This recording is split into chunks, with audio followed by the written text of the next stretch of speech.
Agora vamos convidar para o tema descarbonização da produção de carne no Brasil, os desafios da reputação nos mercados internos e externos. O Cléber Soares, nosso conselheiro e diretor de Inovação e Tecnologia da Embrapa, o Paulo Vianês, que é diretor superintendente da Marfrig. Ele está vindo, vocês podem começar. E a Fabiana Vila Alves, da Embrapa Gado de Corte, é um dos pesquisadores que criou a tecnologia do carbono neutro, carne carbono neutro. Por favor. Eu sugiro que vocês comecem, Cléber, talvez pela apresentação da Fabiana, e quando o Paulo chegar, ele entra. Chegou? Opa!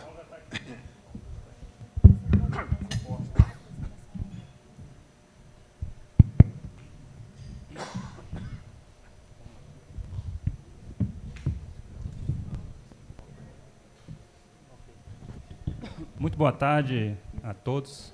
É um prazer estar mais uma vez aqui nessa mesa, trazendo algumas contribuições, alguns debates e alguns pontos para reflexão. Hoje nós teremos aqui, estou compartilhando essa mesa com dois grandes especialistas. O nosso papel aqui é só fazer a mediação, Paulo e Fabiana, e trazer à luz discussões sobre descarbonização do processo de produção de carne no Brasil, e um olhar para o desafio da reputação no mercado interno e externo. Estão aqui comigo o Dr. Paulo Pianês. O Paulo Pianês é diretor de sustentabilidade do grupo Marfrig Foods, foi por muito tempo do Carrefour, foi do setor financeiro, foi de Santander, enfim. Se for ler o currículo do Dr. Paulo aqui, nós vamos passar um pedaço da tarde. E a doutora Fabiana, só para sumarizar o currículo dela, ela é a líder do nosso projeto, idealizadora do conceito carne carbono neutro, que será um dos motes principais desse painel. Eu queria, antes de passar a palavra para o Paulo e para a Fabiana, trazer alguns pontos base, até para pedir para eles refletirem em cima desses pontos, né? Tendo como ponto central do nosso debate descarbonização do processo produtivo de carne no Brasil, desafios da reputação no mercado interno e externo, alguns pontos básicos para reflexão, partindo do princípio de 4 novos drives potenciais, aqui não só para o setor de carne, mas principalmente para a agricultura como um todo, que estão relacionados à sustentabilidade, né? Eu tenho falado muito por aí, não tenho dúvida de que sustentabilidade é a moeda do futuro da agricultura brasileira, baseado principalmente em duas métricas, carbono e água. O segundo novo driver tem a ver com captura de valor. Não adianta nós falarmos para o mundo que nós somos o celeiro do mundo, produtor de alimentos, recorde de produtividade, se nós não agregarmos valor, e especialmente se nós não agregarmos valor em cima de um componente muito forte que é a sustentabilidade. O terceiro drive tem a ver com percepção de valor, ou seja, o quão a sociedade percebe que há valor sobre a agricultura e sobre aquilo que ela consome, né? Só fazendo um parênteses, o Centro de Investigação em Biotecnologia, em 2016, publicou um estudo da percepção de valor sobre a inovação da agricultura brasileira em cima da percepção dos grandes centros urbanos.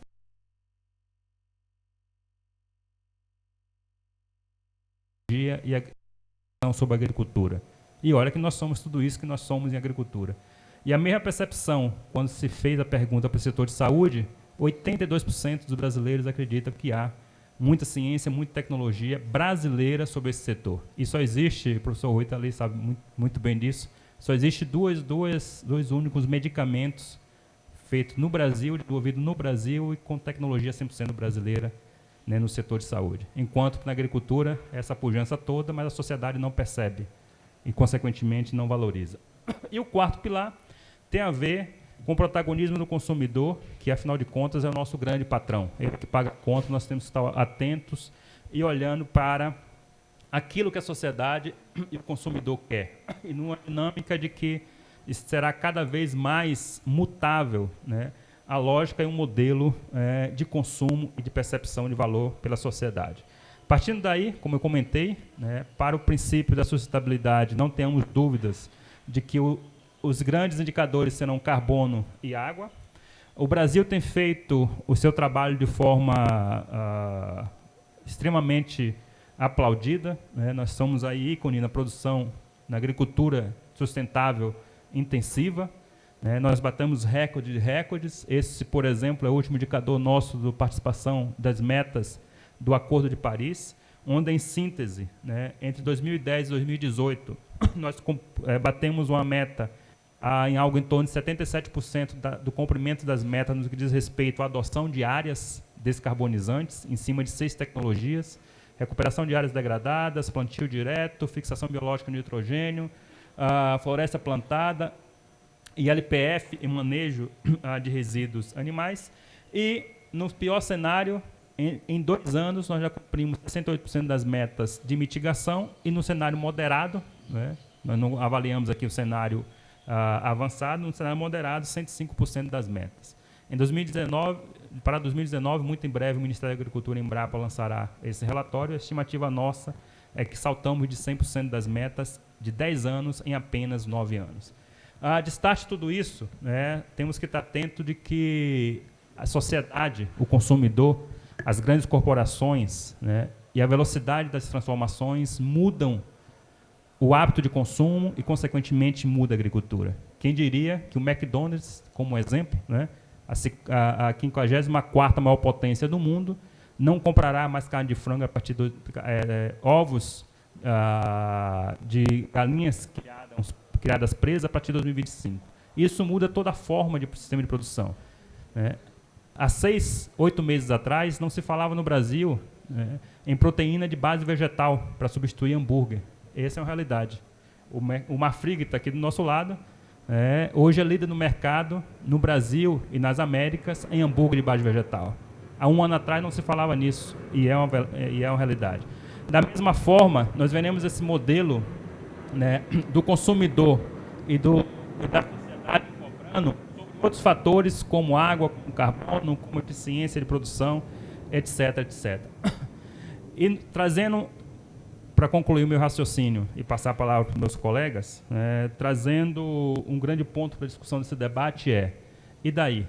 Nós temos 15 milhões de hectares de produção de sistema de integração lavoura, pecuária e floresta, estamos avançando, né, cada vez mais em eficiência e produtividade, agricultura resiliente, mais destaque de tudo isso, e aqui tem 2 grandes especialistas no assunto. Nós ainda somos reconhecidos no mundo como produtor de carne ingrediente. Isso é muito fácil de perceber. Quando cada um de nós, né, ganhamos um aumento, ou umas férias, vamos comemorar fazendo um churrasco, nós vamos no açougue, numa boutique de carne, e compramos uma picanha argentina ao preço de 100, 120 reais o quilo. E pagamos sorrindo. Mas nós choramos se formos na boutique de carne lá no Rio Grande do Sul, né, em Porto Alegre, e comprar uma picanha de Brangus, ou de Hereford, ou de Devon, que custa 50, 60 reais. A gente pinchincha ainda. Isso é percepção de valor. Nós não valorizamos. Mesmo a nossa carne tendo toda essa qualidade, né, ainda somos vistos no mercado global como produtor de carne ingrediente. Não significa que nós não produzimos carne premium, muito menos carne gourmet. Produzimos sim. Mas a sociedade internacional vê, né, os nossos concorrentes posicionados em outro patamar. É possível chegar lá? É sim, mas temos um caminho muito difícil a percorrer. Agora, por que não, né, agregar valor ao nosso sistema de produção, à nossa carne, a partir de uma lógica de descarbonização do nosso processo produtivo? Integramos sistemas modernos, né, de carne sustentável, com um modelo de sistema de produção carne carbono neutro, carne de baixo carbono, um processo descarbonizante, eficiente em mitigação de carbono, podendo gerar, inclusive, crédito de carbono, e usar e extrapolar esse modelo, inclusive, para outras culturas agrícolas, como grãos, como café, como castanha, como nozes, como frutas, né, como vinhos. O Brasil exporta e comercializa 1 de cada 3 xícaras de café consumidas no mundo. E a Itália, que não tem meio hectare de café, professor Duval, fatura quase 3 vezes todo o valor bruto da nossa produção. Então, só tem um princípio para nós ganharmos novos mercados e sermos, de fato, reconhecidos, inclusive e principalmente pela sociedade, como produtores eficientes. É por meio da sustentabilidade. E aqui eu quero trazer para os meus colegas 4 principais pontos e perguntas para o nosso debate, que são: na perspectiva da sociedade, né, qual o impacto do consumo de carne sobre a saúde da população? Como aprimorar a transparência do processo produtivo para o consumidor, na perspectiva de regulação, monitoramento e certificação da origem ao prato. Qual a efetiva contribuição da pecuária, né, na formação de gás de efeito estufa? E como a tecnologia, carne e carbono neutro e outras tecnologias descarbonizantes, pode mitigar esse efeito? É possível, Fabiana, estabelecer metas de ampliação da implantação de áreas produtivas integradas? Nós crescemos muito, mas quais são as perspectivas? E qual o impacto, principalmente para o Paulo aqui, na sua visão, sobre a saúde do consumidor, né, da carne? Visto que nós estamos vivendo um momento aí de busca incessante por alternativas ao consumo de proteína de origem animal. Esses são os pontos principais para o debate e, de imediato, passa a palavra para o Paulo Pianês.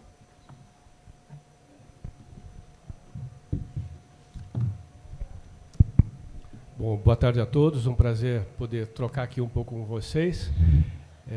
Eu tenho bastantes slides, mas eles passarão aqui nos meus 10 minutos. Mas a ideia é a gente passar um pouco de contexto que a gente vive na produção da proteína aqui, mais especificamente da proteína animal, da pecuária bovina, e os desafios que a gente tem imposto do ponto de vista do mundo e do ponto de vista do consumidor, tanto o consumidor aqui no Brasil quanto o consumidor de fora. Bom, que contexto que a gente vive? Quando a gente fala de emissões, né, eu vou ficar em pé que eu acho mais fácil. Quando a gente fala aqui do ponto de vista da produção, isso aqui é um quadro muito novo, que ele foi feito pela FAO, ele foi publicado em maio desse ano, né? A gente olha que a produção pecuária tem uma concentração muito grande ali aqui na América Latina, porém a maior produção está concentrada na Ásia, mas a gente vê que concentrada na produção da pecuária suína e de aves, e aqui no Brasil distribui-se um pouco melhor, mas de qualquer maneira tem uma participação grande de aves também. Porém, todavia, quando a gente fala nesse mesmo quadro sobre uma perspectiva de emissões, e eu não estou entrando no mérito aqui se isso está ou não, com todas as premissas e limitações levadas em conta, olha como esse quadro muda. A América Latina passa a ter a maior participação em termos de emissões, do ponto de vista de gases de efeito estufa, CO2 equivalente, né? E com uma concentração muito grande, uma participação muito grande na produção de carne bovina. Isso aqui é o que o mundo vê. A despeito de nós entendermos que podem ter limitações ou não, isso daqui é o que hoje o mundo vê. Então, quando se fala que a pecuária tem um impacto grande do ponto de vista de emissões, isso vem sendo formado em função de todos esses estudos que são feitos em nível mundial. E, sem dúvida nenhuma, isso tem muito a ver não só com emissões de gases da produção, da fermentação entérica e do metano, né, mas também do uso da terra, ou seja, tem uma série de componentes que fazem com que a gente tenha esse quadro. Não bastasse, né, a gente tem aqui os principais biomas, a principal biodiversidade, principalmente quando a gente fala aqui de Pantanal, de Amazônia, obviamente, e também de Cerrado, né? Se a gente olha o Brasil, a gente preserva 60% hoje das nossas florestas. Então, é um percentual bastante importante. Ou seja, nós temos, sim, um grau de preservação no Brasil importante. E quando a gente olha onde está o boi, onde está a originação, a Marfrig, quando ela vai comprar o boi ali, onde que ele está localizado, né? Quando a gente faz aqui uma comparação entre os principais biomas que a gente tem no Brasil, a concentração desse boi, ele está basicamente na que a gente tem. Então a gente pode olhar ali nos mais escuros. Está basicamente bastante no Pantanal, bastante na Amazônia e bastante também no Cerrado. É aí que estão os grandes produtores hoje, nas 3 fases da pecuária, tanto na cria, quanto na recria, quanto na terminação, na engorda e terminação. E o mundo passa também por uma revolução em termos de costumes e de pressão, né? Quando a gente olha lá como está essa distribuição, a importância da preservação dos biomas, a celeuma que acompanharam neste ano aqui, a gente viu que está muito relacionado a as ONGs, ativistas, ambientalistas que fazem uma pressão enorme. O Brasil vem passando por uma transformação muito grande nesses últimos 10 anos, que se iniciou em julho de 2009 com a publicação do relatório A Farra do Boi do Greenpeace. Depois teve muitos outros, né, que eu só trouxe alguns. Exigências que estão no mercado, para vocês terem ideia, todas as semanas eu converso com investidores e com clientes, especialmente investidores e clientes.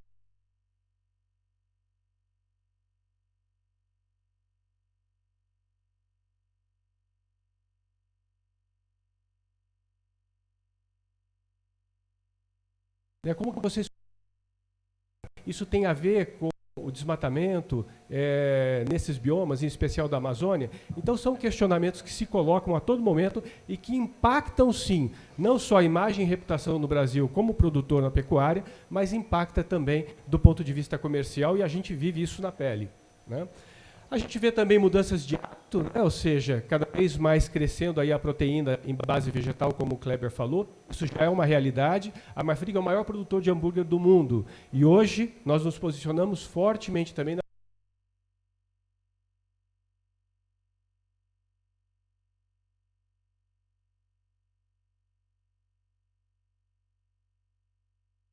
Obviamente aí de carne, para que seja colocado no mercado. Não só a base de soja, mas a base de uma série de outras pulses aí, por exemplo, grão de bico, feijões típicos que tem aqui no Brasil, tem um potencial gigantesco para se explorar. 14% em pesquisa que foi feita em setembro do ano passado por Ibope, 14% da população brasileira se autodeclara vegetariana. São mais de 30 milhões de brasileiros. Então, é um público que está aí, é um mercado que cresce exponencialmente.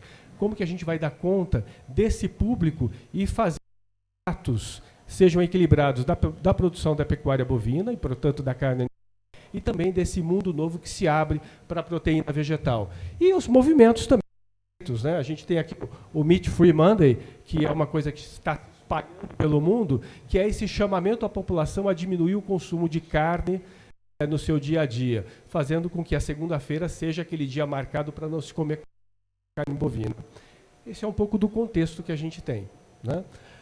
Bom, o consumo também diz um monte de coisa. Eu só vou falar ali um pouquinho dos 72% de brasileiros que a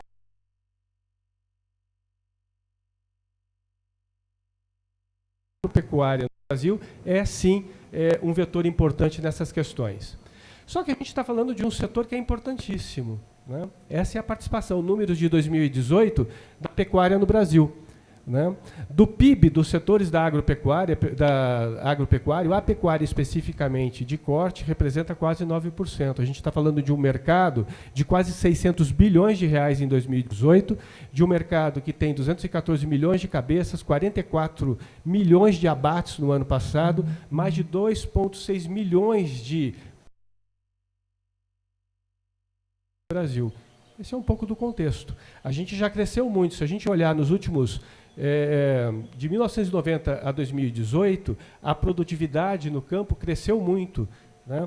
De 176%, passando de 1,63 arroba por hectare ano, né? Triplicando aí para 4,5. Ou seja, tem crescido muito, tem melhorado muito, mas de qualquer maneira a gente tem uma dicotomia, como o Kleber falou, né? Ou seja, a gente tem uma pecuária que hoje aporta muita tecnologia, a gente tem uma...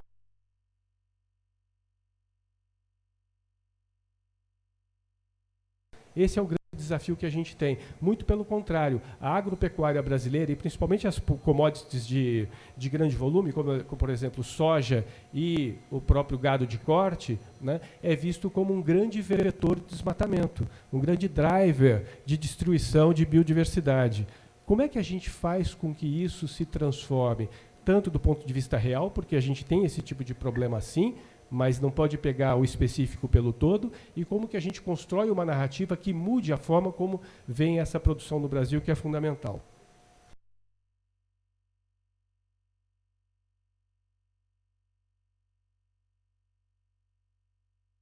Inovação. Essa inovação mora muito na Embrapa. Eu estava no carro agora com o Kleber e falei que a gente lá na Marfrig vê a Embrapa como uma big startup, na verdade, né? Porque muito do que pode ser feito em termos de pesquisa, de tecnologia, de aportar valor, né, mora ali. Eu acho até que nós, indústria, né, nós, setor privado, temos que aproveitar mais e mais tudo aquilo que acontece do ponto de vista de pesquisa. Eu falei que cada vez que eu visito uma unidade da Embrapa, eu saio cheio de ideias, né? Aí eu chego lá, falo para o Marcos, né, que é o controlador da empresa, falou, a gente tem que abarcar, tem que entrar nesse bonde, senão ele vai passar. Porque eu acredito que é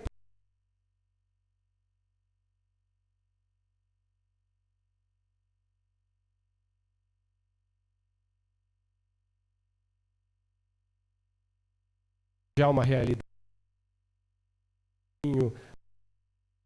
melhor, mas tem um potencial enorme do ponto de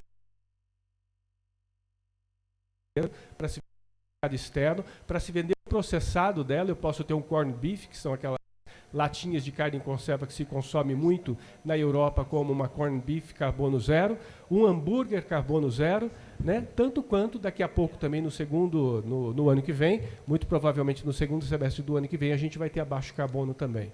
Então isso aqui é só um exemplo do que se pode fazer em termos de aportar tecnologia para construir uma outra narrativa que é a realidade do que é a agropecuária brasileira e mais especificamente a pecuária de corte. Enfim, para terminar, isso daqui é um ranking que os maiores investidores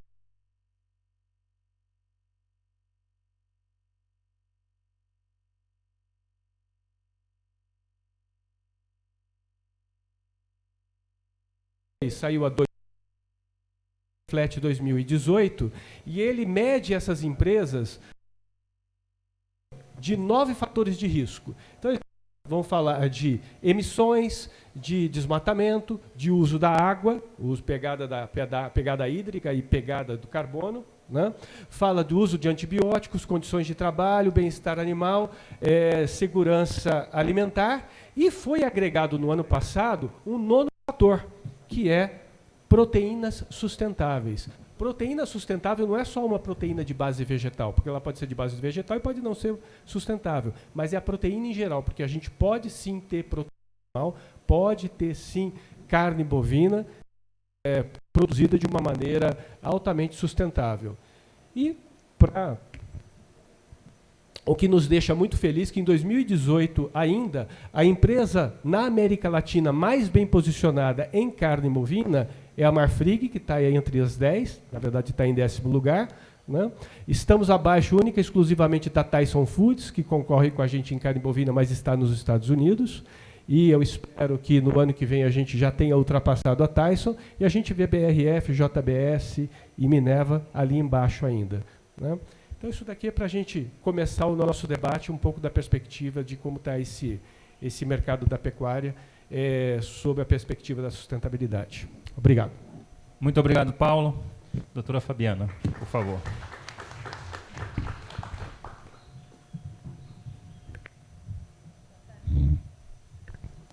Boa tarde a todos. Como foi anunciada, eu sou a Fabiana Vila Alves, sou da Embrapa Gado de Corte e alguns me chamam de dona do CCN, mas não sou dona de nada. Eu sou a coordenadora do projeto que nós chamamos de Plataforma de Pecuária Baixo Carbono Certificada. E eu gosto de falar certificada por quê? Porque hoje a gente fala que não basta só parecer, tem que ser, né? Eu escuto várias, rodo o mundo, escutando várias iniciativas de sustentabilidade na carne, principalmente na carne, porque é com que a gente trabalha, mas na agricultura. E hoje o termo sustentabilidade ele ficou, hoje não, ele já é um termo de moda e que ficou muito simplório, Então eu escuto gente falando que recicla o lixo da fazenda, então a fazenda é sustentável, E não é por aí. E quando nós falamos, nós estamos falando de alimento e sociedade, e quando a gente fala em agregar valor a uma carne, agregar valor a um produto agropecuário, cada vez mais tem se tornado difícil, por vários motivos, mas um deles é pela oferta de produtos que existe, e do consumidor saber distinguir realmente, nós estamos falando de produto, nós estamos falando de consumidor. Quando eu era professora, eu falava, o produtor não produz boi, não produz galinha, né? Ele produz carne, ovos, leite, né? E fica cada vez mais difícil chegar no consumidor e o consumidor ter essa percepção de valor, né? E serve para outros produtos também, né? Então, para vestuário, para outros produtos alimentícios, né? São tantas as marcas e essa relação de consumidor mudou tanto, né? Com o advento aí das mídias sociais, a gente tem um acesso tão fácil que isso daí acabou se tornando não uma ajuda, mas até um problema, né? E dentro desse pequeno preâmbulo, né, dessa justificativa, nós que trabalhamos com carne, da Embrapa Gado de Corte, nós tivemos em 2012, foi uma iniciativa que já tem 7 anos hoje, percorremos esse caminho das pedras, porque, por incrível que pareça, né, apesar de nós termos vários, como eu escuto de colegas, né, vários protocolos, né, de produção de carne de qualidade, de produção, nós não tínhamos uma marca comercial, que é o caso do CCN, né, como o próprio Paulo disse, uma marca comercial que tivesse ciência por trás. Então, o grande diferencial da carne carbono neutro é uma carne que é science-based, né, que é o que, para quem aí frequenta fóruns internacionais, é o que tem se falado, né, lá fora. Eu estive recentemente na FAO, em outros eventos. Então, é o science-based. Não pode só parecer, tem que ser. E essa marca foi criada, então, primeiro a carne carbono neutro e depois as suas evoluções, né, os seus complementários.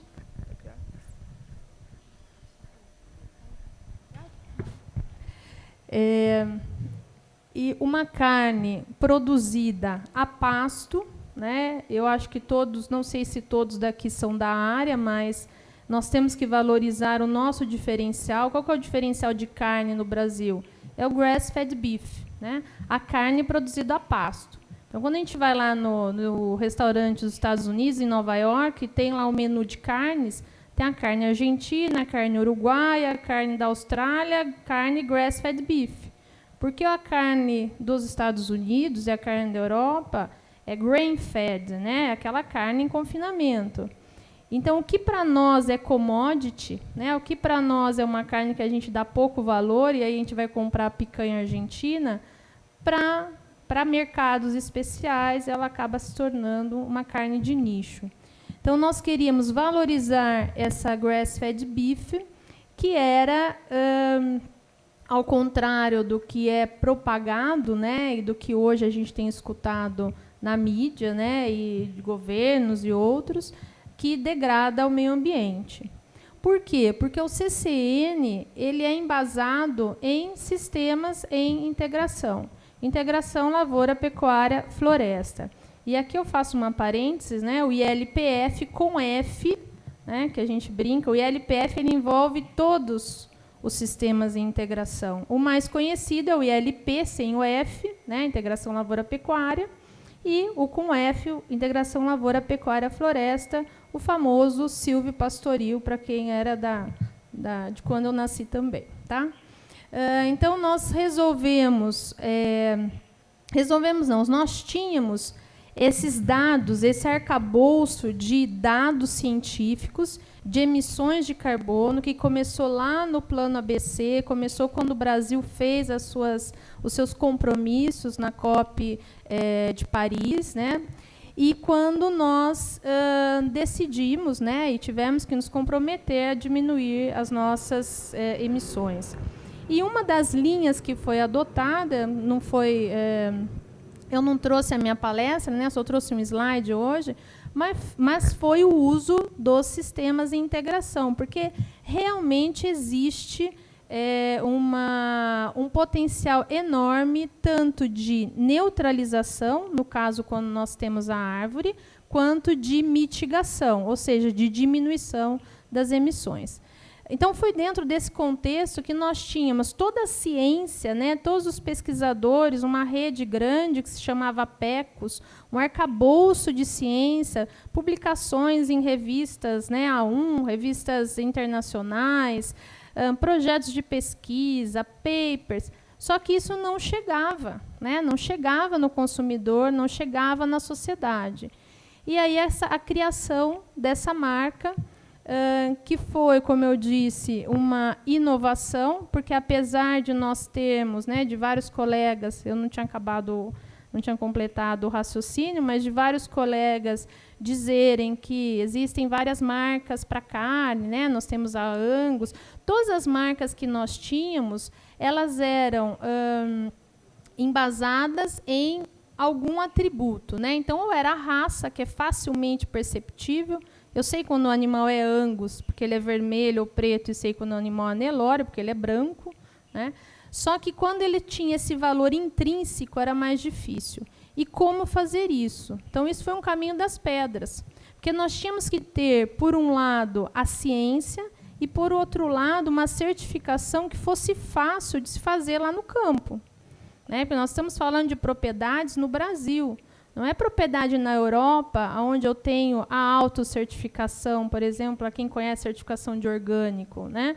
Eu vou lá e tenho autocertificação, tenho certificação regional. Por quê? Porque eu tenho uma propriedade ao lado da outra, né? Cada uma com seus 5 hectares, e aí tem a cooperativa e a gente certifica tudo. No Brasil é uma realidade diferente. Então, como agregar valor, como cristalizar essa ciência, nós aqui estamos falando de ciência, em uma marca comercial. Por trás, aí muitas pessoas perguntam, Fabiana, mas por que carbono? Né? Por que vocês não fizeram para água? Não fizeram... Porque em 2012, o que se falava era carbono. Né? O assunto da vez era o carbono. Então, nós criamos algo que fosse compatível com a demanda do mercado. Só que, por trás de carbono, o que nós temos quando a gente tem sistemas em integração? Nós temos o que nós chamamos de intensificação sustentável. Né? Nós temos a questão da água, nós temos a questão do uso eficiente de recursos naturais, nós temos a questão de liberação, que quando eu falo em intensificação, eu falo em criar mais em menos área, né? Mudança de uso da terra, eu tenho liberação de áreas, para a gente não precisa abrir mais nada, a gente pode fazer, intensificar, melhorar. Então, todos esses conceitos que, para a academia, para nós que somos formadores de políticas públicas, formadores de ideias, né, é muito fácil. Mas e lá para o consumidor final? Né? Como transferir isso? E aqui eu estou falando em consumidor final, não é só a minha tia ou a minha vizinha, dona de casa. O consumidor final nosso também são os países que compram carne. Né?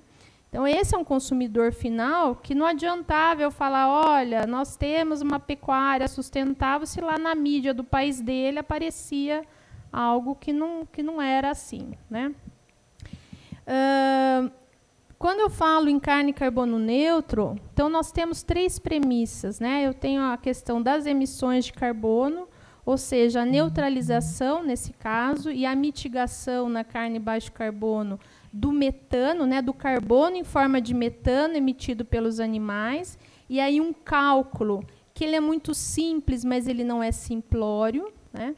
Um cálculo que usa métricas reconhecidas internacionalmente, então aonde eu não tenho como contestar ou alguém contestar, eu posso provar, né, os cálculos que nós usamos.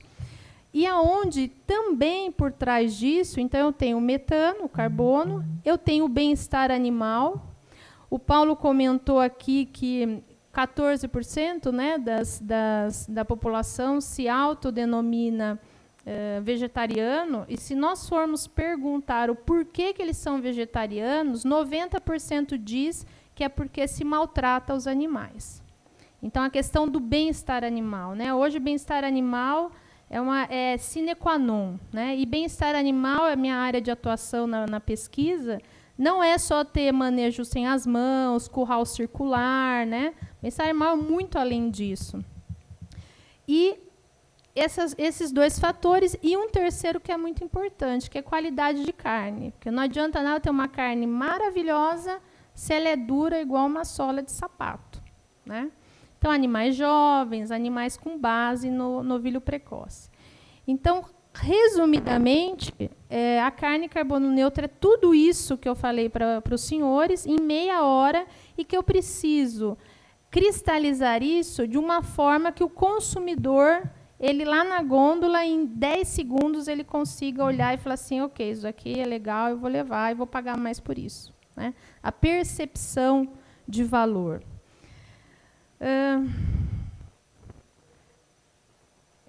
Só para finalizar, né, a questão muitos perguntam, mas isso é carne de nicho, né? Bom, eu tenho uma visão muito particular do que é nicho de mercado, né? Para carnes especiais, diz, né, que o nicho para carnes especiais no Brasil é de 20% do mercado total. Paulo talvez vá me corrigir ou não. 20% de 250 milhões de habitantes são 50 milhões. É a população da Itália inteira, né? Então, o que é nicho? Né? Nicho é produzir menos e ganhar mais, ter uma carne valorizada, ou é produzir pouco, ou é produzir sem ter fluxo, né? O que a gente entende por nicho de mercado? Acho também que é uma palavra que se tornou muito banalizada, né? Hoje, todos nós, né, foi feito um exemplo agora pela manhã, todos nós procuramos produtos diferenciados, né? Eu, como consumidor, eu quero uma calça jeans que tem pago mais por aquilo, eu tenho um sapato que me dá alguma, né? A nossa percepção de valor é individual, mas todos nós, em todos os mercados, em todos os produtos existe nicho. E por que para a carne não poderia haver? Por que a gente precisa fazer commodity? Né? Por que para a soja a gente não pode ter também uma soja diferenciada, onde eu consiga, com um blockchain, fazer uma certificação, por exemplo, de uma soja com maior teor de proteína? Por que eu não posso ter produto? Por que a gente não pode se tornar um celeiro, além de produtos commodity, de produtos com valor agregado? E é isso que a gente tem falado. E, como um colega meu gosta de dizer, pela primeira vez o Brasil, com a carne carbono neutro, ele se torna exemplo e não cópia de alguma coisa. Porque nós já recebemos visitas de australianos, franceses, italianos, chineses, a própria FAO, querendo que nós coloquemos, né, a metodologia, que parece fácil, mas não é, o caminho das pedras, para outros produtos também.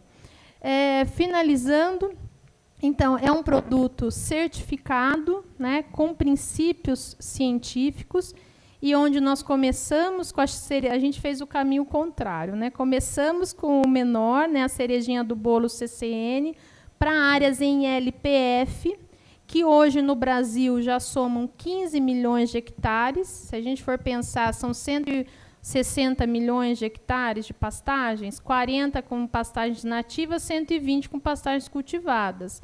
Dá mais de 10% da nossa produção, tá? Da nossa área produtiva. Com uma projeção de até 2030, né, a gente falava em 2020, agora estamos falando em 2030, uma projeção de 50 milhões de hectares com esses tipos de sistemas, que já são considerados um caminho sem volta para a produção de tudo, de carne, grão, madeira, fibra, etc. Então, essa marca, né, que nós começamos lá com a cerejinha do bolo, e depois passamos para o CBC, que é a carne baixo carbono, em pastagens bem manejadas, e agora com outros subprodutos, como, por exemplo, o couro carbono neutro. Recentemente, eu estive no Canadá, na Global Roundtable for Sustainable Leather, e Vans, Tommy Hilfiger, Timberland, dizendo que pararam de comprar couro do Brasil porque era um couro não sustentável. E como que a gente prova isso? E um dos principais motivos do couro, da gente não conseguir exportar com valor agregado, é porque a gente não tem rastreabilidade. E no caso da carne carbono neutro, como a certificação é para o produto, a gente teria a rastreabilidade. Então, um alto interesse também nesse produto. Então, uma série de produtos que pode ser expandido para outros setores, né, como nós já tínhamos conversado. O leite, carbono neutro, café e outras. Então, a gente se tornando aí, pela primeira vez, um formador de opinião nessa questão. Acho que eu acabo por aqui. Muito obrigado, Fabiana. Fernando, podemos abrir para o debate? O Paulo está com a agenda um pouco apertada. Ele tem voo hoje no final da tarde. Ok. Então, fazemos um intervalo para o próximo bloco, para o próximo painel.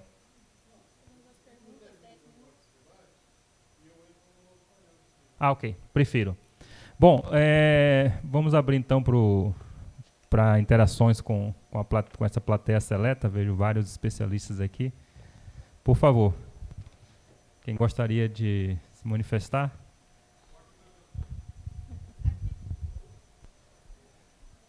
A Yoko está chegando com o microfone. Meu nome é Sérgio Leitão, eu sou do Instituto Escolhas. O Paulo teve num workshop que a gente fez no dia 22 de outubro.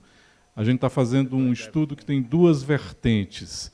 Um é medindo todo o subsídio que a cadeia da pecuária da carne bovina recebe no Brasil, olhando subsídios em nível do governo federal e subsídios dados pelos estados. E um outro é sobre a pegada hídrica e de carbono da pecuária da carne bovina. O Paulo pode me testemunhar se eu por acaso estiver fazendo uma falsa declaração, mas deu muita controvérsia à nossa medida, porque os números foram muito altos, e após esse workshop, o estudo vai ser lançado em janeiro do ano que vem, no dia 30 de janeiro, em São Paulo, na Folha. A gente foi atrás de rever, Paulo, os números do ponto de vista da média nacional estão baixando dramaticamente, mas eles continuam muito altos para a Amazônia e Matopiba. Por quê? Duas questões que são super duras do ponto de vista técnico. A gente está incluindo o desmatamento, né, alocando uma parte desse desmatamento em relação à pecuária, e com base em vasta literatura que indica isso. E uma outra questão é como é que a gente classifica os números, porque se você olhar o sistema de contas nacionais, ele dá um volume de desmatamento precisamente relacionado àquilo que se faz legalmente. Se a gente olha os dados do mapa, os dados são maiores, porque se computa ou contabiliza aquilo que vem do ilegal. E aí a gente tem uma controvérsia, né? A gente segue o IBGE ou segue o mapa? A gente está seguindo o IBGE, porque, para efeito de aferição, esse é o sistema de contas nacionais. Então, eu queria colocar essas duas questões para pedir uma apreciação de vocês de como é que a gente faz isso, olhando que precisa reconhecer os esforços no sentido da produção da carne carbono neutro, mas, ao mesmo tempo, tem uma realidade ainda da pecuária de muito atraso, que a gente precisa indicar em estudos exatamente para que estimule-se para que ela possa ser resolvida. Obrigado pela atenção. Ótimas considerações. Só fazer uma pontuação, né? Uma coisa é quando a gente fala em pegada de carbono, né? E é onde a gente contabiliza tudo, né? Desde a soja que entrou na ração, 20% da ração do animal que se gastou de diesel para produzir, que se gastou de água, e a gente vem fazendo isso até chegar no frigorífico. E uma coisa é quando a gente fala de contabilização de carbono, né? De balanço. Então, nesse contexto, eu acho que a gente tem muito ainda a fazer. Os dados nossos, por exemplo, o dado que o Paulo apresentou no primeiro slide é um dado que foi publicado pela FAO, pela GLIM. O GLIM é uma câmera da FAO que faz a contabilização de carbono em todas as culturas, né, em toda a produção agropecuária no mundo. Eu estava até comentando hoje de manhã, eles usam Tier 2, que é uma modelagem com dados já pré-determinados para a região, que são dados que eles fizeram, né, que eles escolheram. Então, onde a gente tem os dados que são utilizados nessas contabilizações na pegada, é que o animal está emitindo 75 quilos de carbono por ano, carbono equivalente por ano. Os nossos dados feitos em loco, nos nossos animais, condições brasileiras, a pasto, animal Nelore, que é 90% da nossa produção, diz que é de 32, ou seja, menos da metade. Tá? Então, como que a gente faz isso? O IPCC usa o dado de 75, não usa o dado de 32. Como que a gente faz isso? Com pressão. Né? Não vou ser eu, Fabiana, falar, olha, eu fiz lá um paper. Então, a rede PECOS, que foi, né, feita, foi instituída pelo Ministério e foi dada à Embrapa e às instituições de pesquisa, ela tentou justamente fazer essas contabilizações para propor, nós temos representantes tanto da Embrapa quanto do Ministério, no IPCC. Então, só resumindo é isso. Paulo, por favor. Muito rapidamente, acho que 2 pontos principais. Um, só complementando o que a Fabiana falou, né? Números, quando se fala em emissões, especificamente na produção agropecuária, e mais especificamente na pecuária, dá controvérsia mesmo, eu sou testemunha, realmente acendeu a plateia no dia em que o estudo foi apresentado. Na verdade, não é nem um estudo, né? São dados iniciais para que se conclua o estudo. Acho que tem um outro ponto que é super importante, e sob minha perspectiva, ele é mais importante até do que a contabilização de emissões, né, que é o fato que, no Brasil, grande parte das emissões elas são provenientes mesmo de uso da terra e desmatamento. Isso é um fato. Né? Então, isso daí é importante, sim, que se contabilize, mas tem que levar em consideração pontos como a Fabiana acabou de dizer.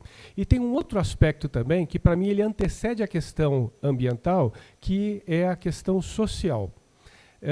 Eu tenho andado muito, aliás, há bastante tempo já, e o Sérgio também já o fez muito, para ver como que é a característica da produção pecuária no Brasil. A gente tem basicamente 3 fases. Né?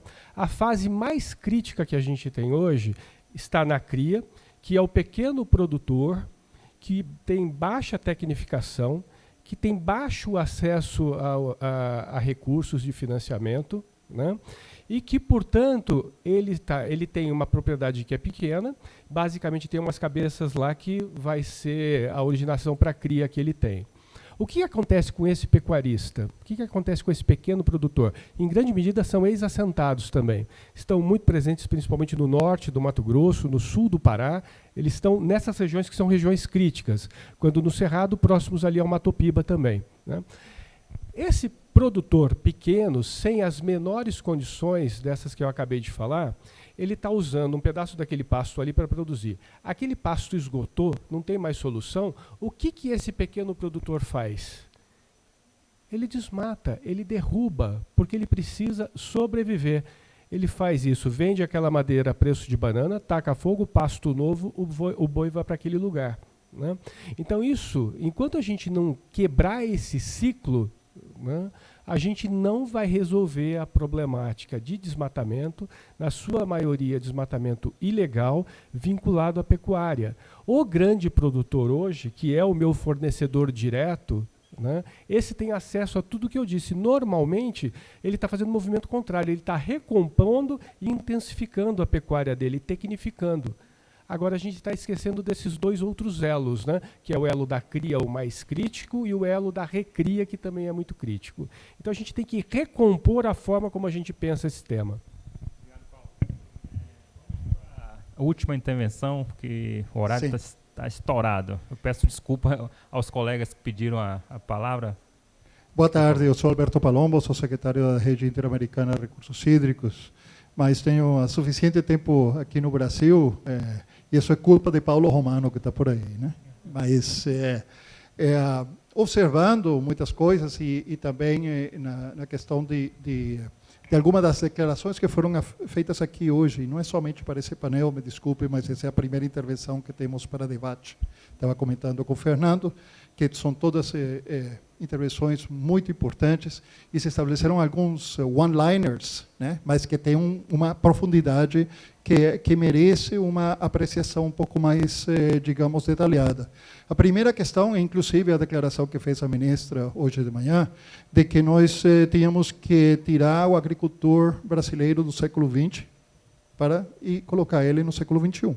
Segundo foi, inclusive, a declaração do meu amigo Kleber aqui, sobre a questão do ecossistema de inovação aplicado para a agricultura, e que esse poderia, provavelmente, a forma de tirar esse agricultor do século passado para não só para o século XXI, ou seja, para o presente e muito mais importante para o futuro, porque estamos falando aqui do Fórum do Futuro, o futuro da agricultura brasileira. Então, muitas dessas coisas devem-se, na minha opinião, e eu trabalho também como pesquisador convidado do IASA, que é um instituto que está baseado na Áustria, que se dedica ao estudo de sistemas complexos, né? E entre esses sistemas complexos, a gente está falando do nexo água, energia e alimento, que não se tem falado aqui hoje. Mas, se você não tem água, não tem alimento. Se você não tem energia, não tem alimento. Se não tem água, não tem alimento, não tem energia. E assim por frente. Então, nessa complexidade, inclusive, nós estamos, muitas vezes, falando da questão econômica de tudo isso, sem realmente ir nas soluções, estudar as opções. Eu acho que o Instituto Escolha foi muito feliz, digamos, em colocar a questão do trade-off, ou seja, não tem um caminho só, tem que dar escolhas, okay? E as escolhas são em cada uma dessas dimensões. Então, para poder fazer isso, vamos ter que mudar o paradigma de planejamento, até por questão da mudança climática. Nós estamos hoje observando essa discussão de que, segundo o IPCC e muitos outros, digamos, foros científicos, que a mudança climática está afetando praticamente tudo. A gado de corte não é uma exceção, a agricultura de sequeiro também não é exceção, muito pelo contrário, são muito afetados por tudo isso, e nós estamos tentando resolver essa questão com o planejamento que estamos acostumados a fazer desde o passado, com todo o respeito. Toda a questão de contas nacionais e demais, eu trabalhei muito com contas nacionais na CEPAL, mas isto tem que evoluir. E nós temos que puxar, precisamente com as ferramentas e a capacidade que nós temos hoje, de analisar esses sistemas complexos. E nesse ecossistema de inovação, trazer a inovação para a agricultura. Não é que o agricultor ele precisa de ter ao lado alguém que ajude ele a inovar, precisamente com o conhecimento da Embrapa movida à ciência, que vai para frente. Então, eu queria, digamos, uma reação precisamente sobre isso, de vamos a mudar o planejamento, estabelecendo cenários do futuro, porque resulta muito mais fácil, e essa discussão já está na palestra, de desenhar futuro. Ou seja, antecipar. Nós já temos capacidade para analisar dados, converti-los em informação, em conhecimento, para poder antecipar o futuro que nós queremos e não esperar a que o futuro aconteça. E na parte de agricultura e de pecuária, isso é fundamental. Muito obrigado, Alberto. Dando encerramento a esse painel, eu quero dizer apenas que, para refletirmos, Fernando, um parâmetro simples. Hoje nós sabemos que 1 hectare de sistemas integrados de produção, seja LP, seja LPF, em média, ele mitiga o equivalente entre 6 a 15 hectares de pastagens solteiras. Em cima desse princípio de economicidade no sentido amplo da palavra, eu encerro esse painel, agradeço ao Paulo, agradeço a Fabiana, a toda a equipe, o staff do Fórum do Futuro, e vamos em frente. Muito obrigado a todos.